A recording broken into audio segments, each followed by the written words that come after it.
Hello दोस्तों, good morning. स्वागत है एक बार फिर से आप सभी का एमजेटी एजुकेशन में। दोस्तों आज है 8 अक्टूबर। आज की वीडियो में हम लोग बात करेंगे 8 अक्टूबर 2021 के करंट अफेयर के सभी इंपॉर्टेंट क्वेश्चंस के बारे में।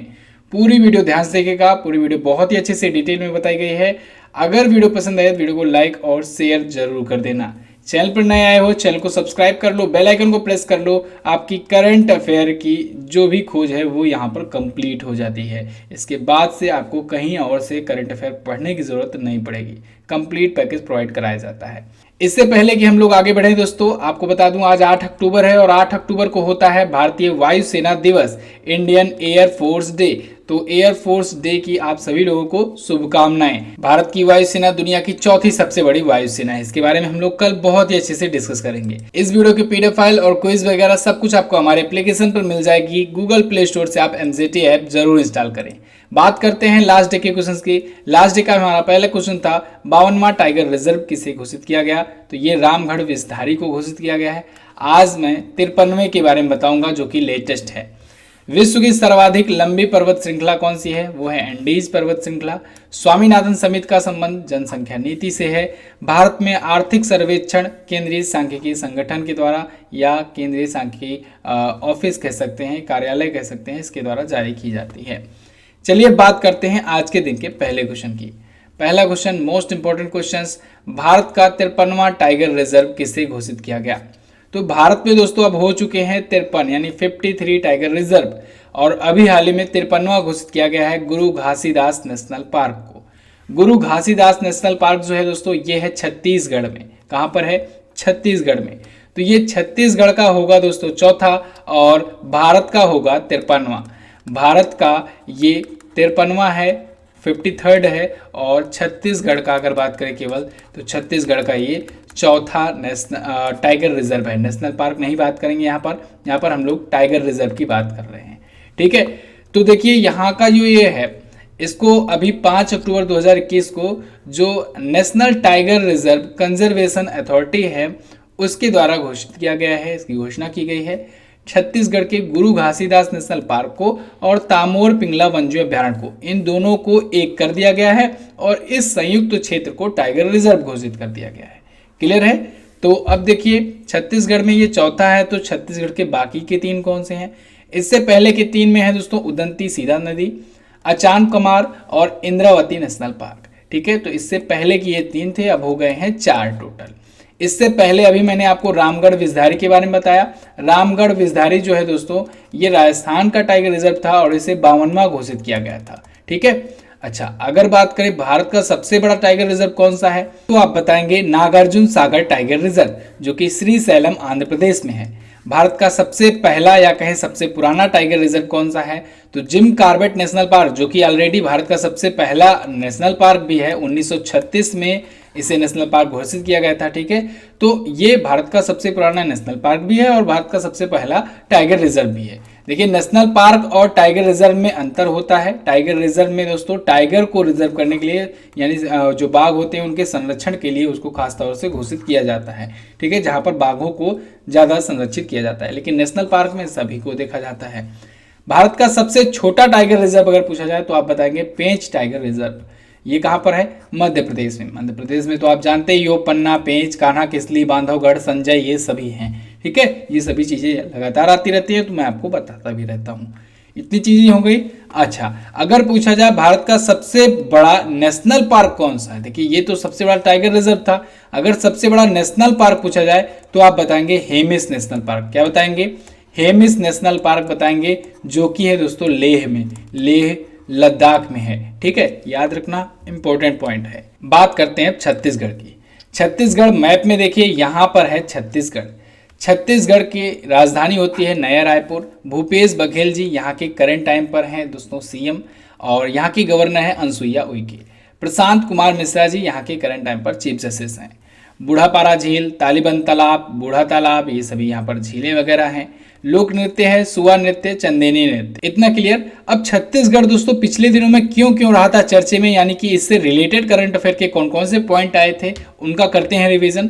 तो सबसे पहले तो अभी जिलों की संख्या बढ़ाई गई थी, इसमें 4 नए जिले जुड़े थे, 4 नए जिले जुड़े, तो अब संख्या हो गई 32। ये 4 नए जिले कौन कौन से हैं तो इसमें है मोहला मानपुर, सारंगगढ़, बिलाईगढ़, इसके बाद सप्ती है और एक है मनेंद्रगढ़। ठीक है, तो ये 4 नए जिले जुड़े इसमें।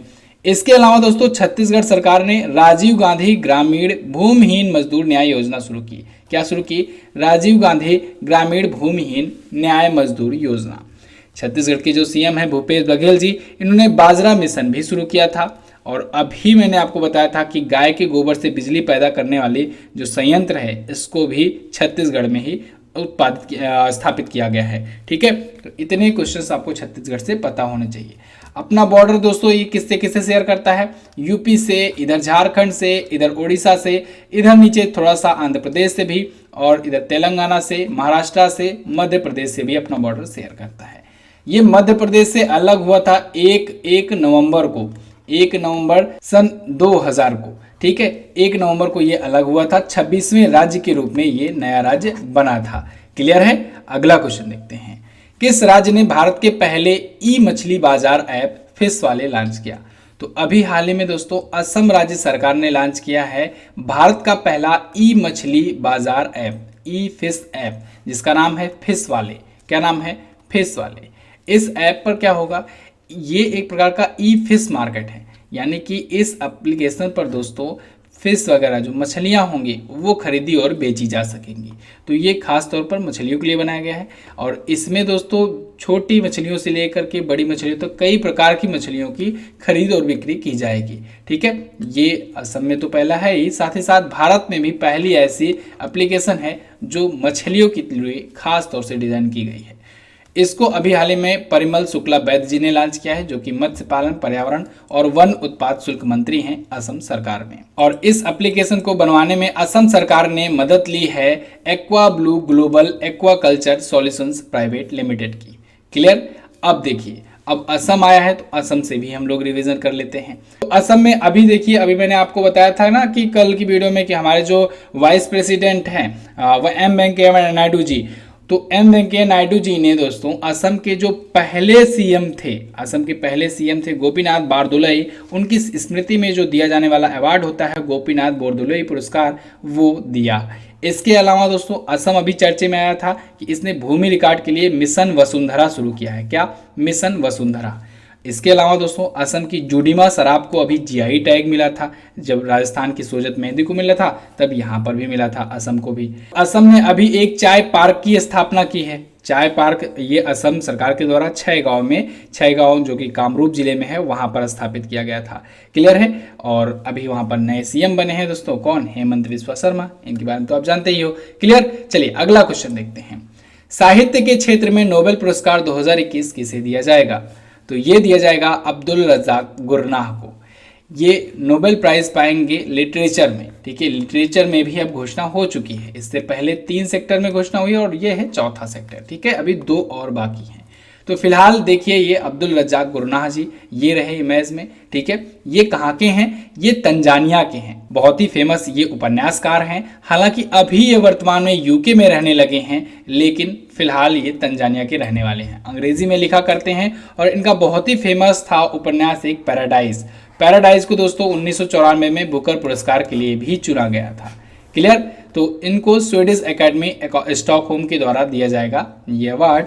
किस लिए? उपनिवेशवाद के प्रभावों और संस्कृतियों और महाद्वीपों के बीच खाड़ी में शरणार्थियों के भाग्य के लिए उनकी अडिग और करुणामय पैठ के लिए। ठीक है, तो ये कारण होता है। कारण जैसे कि मैंने आपको बताया, कारण केवल बड़े एग्जाम्स में पूछे जाते हैं। छोटे एग्जाम्स में आपसे पूछा जाएगा नाम किस देश के हैं, या फिर नोबेल से स्टैटिक पॉइंट्स पूछ लेंगे। फिलहाल फिर से करते हैं रिवीजन। देखिए, नोबेल पुरस्कार अभी तक 4 क्षेत्रों में घोषणा हो चुकी है। दिया जाएगा 10 दिसंबर को, लेकिन घोषणा अभी हुई है। 10 दिसंबर को दोस्तों अल्फ्रेड नोबेल जी की पुण्यतिथि होती है, तभी दिया जाता है। तो मेडिसिन में दिया गया है डेविड जूलियस को और अर्डन पटापोसियन को। फिजिक्स में दिया गया है सियोकुरो मनाबे को और क्लाउस हेल्सलमैन को और जियोर्गियो पारसी को। रसायन में दिया गया है बेंजामिन लिस्ट को और डेविड WC मैकमिलन को। साहित्य में अब्दुल रज़ाक गुरनाह को। चलिए, नोबेल के बारे में तो आप जानते ही हो बेसिक। अगला देखते हैं, किस राज्य सरकार ने महिलाओं के लिए स्वच्छ कार्यक्रम शुरू किया? तो अभी हाल ही में आंध्र प्रदेश राज्य सरकार ने महिलाओं के लिए स्वच्छ कार्यक्रम शुरू किया है। आंध्र प्रदेश सरकार ने इसे लॉन्च किया है दोस्तों। जो महिलाओं में जो पीरियड्स आते हैं, मासिक धर्म होते हैं, खास करके जो बालिकाएं होती हैं, जो छात्राएं होती हैं, उनको अच्छी गुणवत्ता वाले, अच्छी क्वालिटी वाले सैनिटरी नैपकिन वगैरह फ्री में अवेलेबल कराने के लिए ये शुरू किया है। ठीक है, तो इसके लिए राज्य सरकार जो है वो 32 करोड़ रुपए खर्च करेगी। कक्षा 7 से लेकर के कक्षा 12 तक की जो भी छात्राएं होंगी स्कूल में, जो गवर्नमेंट स्कूल में पढ़ती हैं, उनको फ्री में नैपकिन दी जाएगी, सैनिटरी नैपकिन। क्लियर है। तो अब आंध्र प्रदेश आया है, आंध्र प्रदेश के बारे में भी जान लेते हैं। आंध्र प्रदेश मैप में देखोगे आप तो यहाँ पर है आंध्र प्रदेश। यहाँ की 3 राजधानियां हैं। एग्जीक्यूटिव कैपिटल है विशाखापत्तनम, लेजिस्लेटिव कैपिटल है अमरावती, जुडिशियल कैपिटल है कुर्नूल। यहाँ के सीएम हैं जगन मोहन रेड्डी जी, वाईएसआर कांग्रेस पार्टी से। विश्वभूषण हरिचंदन जी यहाँ के गवर्नर हैं। यहाँ पर झीलों की बात करें तो कोलेरू झील है, पुलिकट झील है। और यहाँ पर मैंने अभी बताया आपको कि नागार्जुन सागर टाइगर रिजर्व है, जो कि भारत का सबसे बड़ा टाइगर रिजर्व है। नेशनल पार्क में बात करें तो Shri Venkateswara national park, Rajiv Gandhi national park, ये सभी यहाँ पर स्थित है। क्लियर है। कुचिपुड़ी ये आंध्र प्रदेश का प्रमुख लोक नृत्य है, इसको आपको याद रखना है, बहुत पूछा जाता है ये एग्जाम में।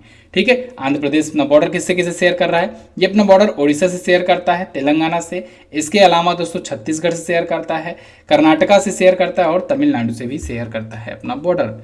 अगला क्वेश्चन देखते हैं। WHO ने किस वैक्सीन को दुनिया की पहली मलेरिया वैक्सीन के रूप में मंजूरी दी?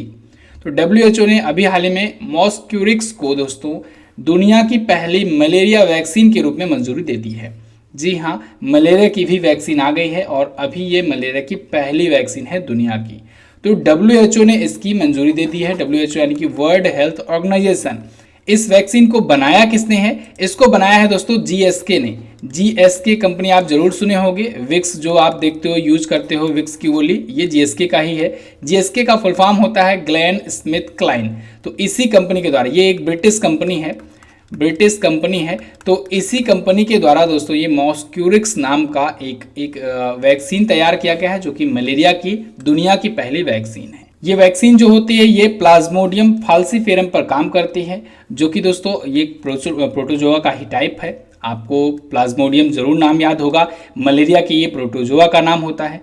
मलेरिया जो होता है दोस्तों, इसके प्रोटोजोआ का नाम तो प्लाज्मोडियम फाल्सीफेरम है, यानी प्रोटोजोआ से होने वाला ये रोग है। लेकिन बहुत बार पूछा जाता है कि मलेरिया जो है ये किस मच्छर के काटने से फैलता है, यानी दूसरी लैंग्वेज में कहें तो मलेरिया रोग का वाहक मच्छर कौन है या वाहक कौन है? तो याद रखिएगा, मादा एनाफिलीज मच्छर जो है, मादा एंडीज एजिप्टी मच्छर जो है वो डेंगू फैलाता है और मादा एनाफिलीज मच्छर जो है वो मलेरिया फैलाता है। अभी WHO ने दोस्तों चाइना को मलेरिया मुक्त घोषित किया था, इस पर भी कई बार हम लोग चर्चा कर चुके हैं। 25 अप्रैल को वर्ल्ड मलेरिया डे मनाया जाता है। इंपॉर्टेंट डे है, इसको आपको याद रखना है, वर्ल्ड मलेरिया डे। क्लियर। तो मॉस्क्यूरस का एक और नाम है RTS/AS01 या फिर इसे मॉस्क्यूरिक्स आप आसान भाषा में कह सकते हो। क्लियर है। तो ये है दुनिया की पहली मलेरिया वैक्सीन। अगला क्वेश्चन देखते हैं। अगला क्वेश्चन है 6 अक्टूबर 2021 से बथुकम्मा उत्सव कहाँ शुरू हुआ? तो बथुकम्मा उत्सव दोस्तों ये तेलंगाना से शुरू हुआ है। तेलंगाना में जैसे हम लोग दोस्तों नवरात्रि इधर देखिए मना रहे हैं ना, पूरे उत्तर भारत में, या कहें कि लगभग पूरे भारत में, वैसे ही दक्षिण भारत में इधर तेलंगाना में दोस्तों बथुकम्मा उत्सव मनाया जा रहा है। सेम वही है, यानी नवरात्रि का ही एक प्रकार से वहाँ का समझ लीजिए, संस्करण समझ लीजिए। वहाँ पर इसे बथुकम्मा के रूप में मनाया जा रहा है। सेम जैसे यहाँ पर शारदीय नवरात्र शुरू हुआ है, ऐसे ही बथुकम्मा उत्सव भी वहाँ पर शुरू हुआ है। 9 दिनों तक चलेगा। दुर्गा माँ की पूजा के लिए वहाँ पर मनाया जाता है। बथुकम्मा का हिंदी अर्थ होता है माँ देवी जीवित हो। ठीक है, तो कभी कभी हिंदी अर्थ भी पूछ लिया जाता है, इसको आपको ध्यान रखना है। अगला क्वेश्चन देखते हैं। विश्व कपास दिवस कब मनाया जाता है? तो वर्ल्ड कॉटन डे दोस्तों प्रत्येक वर्ष 7 अक्टूबर को मनाया जाता है। बहुत इंपॉर्टेंट डे है विश्व कपास दिवस। तो ये कॉटन के बारे में अवेयरनेस फैलाने के लिए, कॉटन से क्या क्या फायदे होते हैं, प्रकृति में किस प्रकार से ये पाए जाते हैं, आगे आने वाले टाइम पर इसका या फिर वर्तमान में इसका किस किस प्रकार से यूज किया जा सकता है, इन सब चीज़ों के बारे में लोगों में अवेयरनेस फैलाने के लिए ये मनाया जाता है। देखिए, इसकी शुरुआत तो 2019 से हुई, जब उप सहारा अफ्रीका में 4 प्रमुख कपास उत्पादक जो हैं, जैसे बेनिन, बुर्किना फासो, चाड और माली, इन सब ने दोस्तों वर्ल्ड ट्रेड ऑर्गेनाइजेशन WTO को विश्व कपास दिवस समारोह में एक प्रस्ताव दिया कि 7 अक्टूबर को ये दिवस मनाया जाना चाहिए। तो मंजूरी मिल गई, उसके बाद से ये मनाया जाने लगा। अच्छा, ये जो 4 हैं इन्हें कॉटन 4 के नाम से जाना जाता है। तो कॉटन 4 अगर पूछा जाए कि कॉटन 4 में कौन सा देश शामिल है, तो आप बताएंगे कॉटन 4 में कौन कौन है? बेनिन, बुर्किना फासो, चाड और माली। क्लियर है? चलिए, यहाँ पर सबसे ज़्यादा मात्रा में प्रोडक्शन होता है। चलिए बात करते हैं कुछ इंपॉर्टेंट डेज की जो इस महीने आए हुए हैं। इंटरनेशनल कॉफ़ी डे, अंतर्राष्ट्रीय वृद्धजन दिवस और विश्व शाकाहारी दिवस, ये तीनों 1 अक्टूबर को मनाए गए। अंतर्राष्ट्रीय शाकाहारी सप्ताह 1 से 7 अक्टूबर के बीच में मनाया जा रहा है। 2 अक्टूबर को अंतर्राष्ट्रीय अहिंसा दिवस मनाया गया। 5 अक्टूबर को विश्व शिक्षक दिवस और 2 से 8 अक्टूबर को राष्ट्रीय वन्यजीव सप्ताह दिवस मनाया गया। क्लियर है? चलिए अगला देखते हैं। अच्छा, एक और जरूरी सूचना है दोस्तों, हिंदी का जो वीडियो कोर्स है यूपीएसआई के आपके एग्जाम को देखते हुए इसका प्राइस कम कर दिया गया है और हाफ कर दिया गया है। ये 299 से घट करके 149 में हो गया है। देखिए, अभी ऑफर दिया गया था गांधी जयंती पर, लेकिन ऑफर ये फिलहाल के लिए बढ़ा दिया जा रहा है आप लोग के यूपीएसआई के एग्जाम को देखते हुए। तो जिन जिन बच्चों ने अभी तक नहीं लिया आप इसको ले सकते हैं, कंप्लीट तैयारी कर सकते हैं हिंदी में। हिंदी में देखिए 40 क्वेश्चन पूछे जाने हैं आपके, ये 40 क्वेश्चन 100 नंबर के हैं। तो आपको ये 100 नंबर इग्नोर नहीं करना है अगर आप यूपीएसआई की एग्जाम की तैयारी कर रहे हो या फिर किसी ऐसे एग्जाम की तैयारी कर रहे हो जहां पर हिंदी पूछा जाता है। तो हिंदी दोस्तों देखने में तो लगता है आसान है, लेकिन अगर आप जब पढ़ने बैठोगे तब पता लगेगा कि एक्चुअल में हिंदी है क्या। तो इसलिए आपको कोर्स ज़रूर लेना चाहिए। एमजेटी ऐप पर जाओ, हिंदी के कोर्स में जाओ, आप कूपन कोड यूज़ करना हिंदी 50। क्या यूज़ करना? हिंदी 50। इस कूपन कोड को अगर आप यूज़ करोगे तो आपको 50% का डिस्काउंट मिल जाएगा। कोई भी प्रॉब्लम आती है व्हाट्सएप का नंबर दिया गया है, आप संपर्क करके पूछ सकते हो, ताज़ा जानकारी ले सकते हो। अगला क्वेश्चन देखते हैं। हाल ही में किस देश ने यूरो 2024 चैंपियनशिप के लिए लोगो लॉन्च किया? तो अभी हाल ही में जर्मनी ने दोस्तों लोगो लॉन्च कर दिया है यूरो कप 2024 चैंपियनशिप के लिए। देखिए, ये रहा लोगो जो कि जर्मनी में अब आयोजित होना है 2024 में यूरो चैंपियनशिप, तो इसलिए लोगो उसी ने जारी किया है। इस लोगो में दोस्तों 55 देशों के झंडों के कलर हैं इसमें शामिल हैं और इसमें 24 पट्टियां ये बनाई गई हैं जो कि 24 टीमों को रिप्रेजेंट करती हैं। अब ये आयोजित कब होगा? तो 2024 में जून और जुलाई के महीने में आयोजित होगा। अभी लोगो लॉन्च किया गया है क्योंकि अभी रिसेंटली दोस्तों अभी 2020 वाला संस्करण कंप्लीट हुआ, जिसके बारे में मैं आपको कई बार बता चुका हूं। जब भी फुटबॉल से रिलेटेड कोई भी चीज़ आता है मैं आपको रिवाइज करवाता हूं कि यूरो कप किसने जीता, कोपा अमेरिका किसने जीता। तो याद रखना आपको, यूरो कप दोस्तों अभी वाला जो 2020 वाला संस्करण है इसको इटली ने जीता है। किसने? इटली ने जीता था इंग्लैंड को हरा करके, और अर्जेंटीना ने अभी कोपा अमेरिका कप जीता है। तो दोनों ही आपको याद रखना चाहिए। अगला वाला जो होगा ये होगा जर्मनी में। क्लियर है? बिल्कुल। चलिए अगला क्वेश्चन देखते हैं। फोर्ब्स की 100 सबसे अमीर भारतीयों की लिस्ट में शीर्ष पर कौन है? तो टॉप पर है एक बार फिर से मुकेश अंबानी। मुकेश धीरूभाई अंबानी दोस्तों ये लगातार 14 वर्षों से टॉप पर हैं। लगातार 14 वर्षों से ये शीर्ष पर बने हुए हैं। 2008 से ही ये टॉप पर बने हैं। सबके बारे में बात करेंगे, ठीक है। तो सबसे पहले तो मुकेश अंबानी देखिए दोस्तों, ये इनकी टोटल अभी नेटवर्थ है 92.7 बिलियन डॉलर की। सेकंड पर गौतम अडानी है, अडानी ग्रुप के, इनकी नेटवर्थ है 74.8 बिलियन डॉलर की। शिव नादर जो हैं ये HCL टेक के हैं और इनकी नेटवर्थ है 31 बिलियन डॉलर की।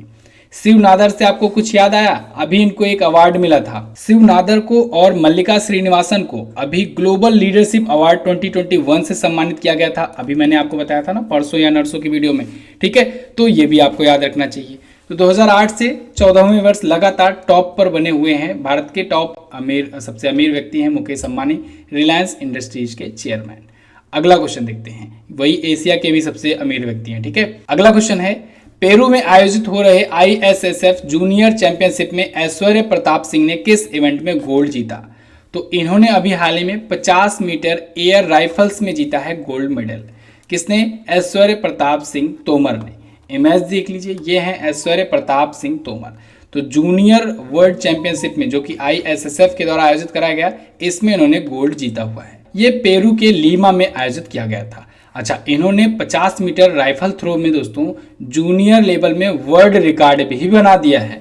इन्होंने 463.4 का स्कोर करके एक नया वर्ल्ड रिकॉर्ड सेट कर दिया है। तो ऐश्वर्य प्रताप सिंह तोमर जो कि भारत के हैं, ये ISSF यानी कि इंटरनेशनल शूटिंग स्पोर्ट फेडरेशन में जूनियर वर्ल्ड चैंपियनशिप जीत लिए हैं। क्लियर? बिल्कुल। चलिए तो बस दोस्तों ये तो थी हमारे आज के दिन की टॉप 10 करंट अफेयर की वीडियो। कैसी लगी है वीडियो आप लोग कमेंट करके जरूर बताना। अगर अच्छी लगी है तो इसको लाइक कर देना और प्लीज शेयर जरूर कर देना। आजकल आप लोग शेयर नहीं कर रहे हो वीडियो को शेयर जरूर कर देना। सब्सक्राइब कर लेना चैनल को। यूपीएसआई का मॉक टेस्ट आया हुआ है, इसको आप चेक कर सकते हो। एमजेटी ऐप पर जा करके यूपीएसआई 10 कूपन कोड यूज करना, आपको इस पर भी डिस्काउंट मिल जाएगा। चलिए बात करते हैं दोस्तों क्वेश्चन ऑफ द डे की। आज का पहला क्वेश्चन है आपके लिए, संविधान में किस समिति की सिफारिश पर मौलिक कर्तव्यों को जोड़ा गया? बीएसई की शेयर मार्केट का क्या नाम है? मत्स्य उत्पादन का संबंध किस क्रांति से है? दमन दीव और दादरा नागर हवेली से गोवा के बीच में जो तट है उसे किस नाम से जाना जाता है? ये सारे के सारे प्रश्न डेली जीके टेस्ट से लिए जाते हैं। इन सभी क्वेश्चंस के बारे में जो भी पता हो डिटेल में जरूर लिखने का प्रयास करना। और हाँ, टेलीग्राम ग्रुप को ज्वाइन कर लो। टेलीग्राम ऐप पर दोस्तों जाओ और एमजेटी सर्च करो, MJT education. MJT education search करने के बाद आपको 23,700 से ज़्यादा सब्सक्राइबर वाला चैनल मिलेगा, उसी को ज्वाइन करना है। किसी फेक ग्रुप को ज्वाइन नहीं करना है। वहाँ पर जब भी कोई नोटिफिकेशन होता है या ये करंट अफेयर वन लाइनर के रूप में भेजना होता है तो वहीं पर आपको भेजा जाता है। तो आप क्विकली रिवीजन कर सकते हो हिंदी और इंग्लिश अलग अलग लैंग्वेज में भी। चलिए तो बस दोस्तों फिलहाल इतना ही रखते हैं वीडियो में। वीडियो को एंड तक देखने के लिए बहुत बहुत धन्यवाद। मिलेंगे अगले दिन की वीडियो में, तब तक के लिए नमस्कार, जय हिंद, वंदे मातरम।